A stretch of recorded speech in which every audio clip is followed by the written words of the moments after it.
మల్లన్న గారు పొద్దాక నరేంద్ర మోడీ గారి గురించి నెగిటివ్గా మాట్లాడకండి ప్లీజ్. నరేంద్ర మోడీ గారి గురించి నువ్వు పాజిటివ్గా మాట్లాడుకో. నేను జర్నలిస్ట్గా ఇక్కడ నా పంచాయతీ నేను ప్రభుత్వానికి ఆపోజిట్గా ఉండడమే. ఆయనను పాజిటివ్గా మాట్లాడమని ఎవడొద్దంటుండు.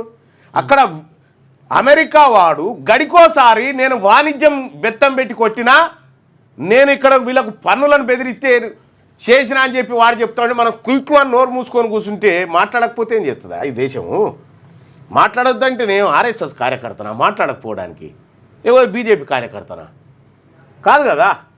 ఎస్, ఆయన మంచి చేసినప్పుడు పర్లేదా, కులగణన చేసిండా, మోడీ గొప్పోడా అని కులగణనకు నిర్ణయం తీసుకుండా 100% కరెక్ట్. అది చేయని రేపు చట్టసభల్లో కూడా బీసీలకు మీకు విషయం తెలుసా, బీసీలకు కూడా లోక్సభ అసెంబ్లీలో రిజర్వేషన్ వచ్చే సూచనలు కనిపిస్తూ ఉన్నాయి. ఒక ప్రతిపాదన ఉంది. దీనిపైన నాకు కూడా కొంత సమాచారం ఉంది. అది చేసేస్తే మొత్తం ఇక్కడ వన్ సైడ్ అయిపోతుందని చూస్తున్నారు. అది మంచిదే, అది చేయాలి. లేటెస్ట్ న్యూస్ తెలుగు మరియు ఇంగ్లీష్ అప్డేట్స్ కోసం ఇప్పుడే క్యూన్యూస్ అఫీషియల్ యాప్ ని ప్లే స్టోర్ నుండి డౌన్లోడ్ చేసుకోండి. సరికొత్త సమాచారాల కోసం క్యూన్యూస్ వెబ్సైట్ ని ఫాలో అవ్వండి. ఛానల్లో ప్రాంతీయ, జాతీయ, అంతర్జాతీయ వార్తలు వీక్షించండి. లైక్ చేయండి.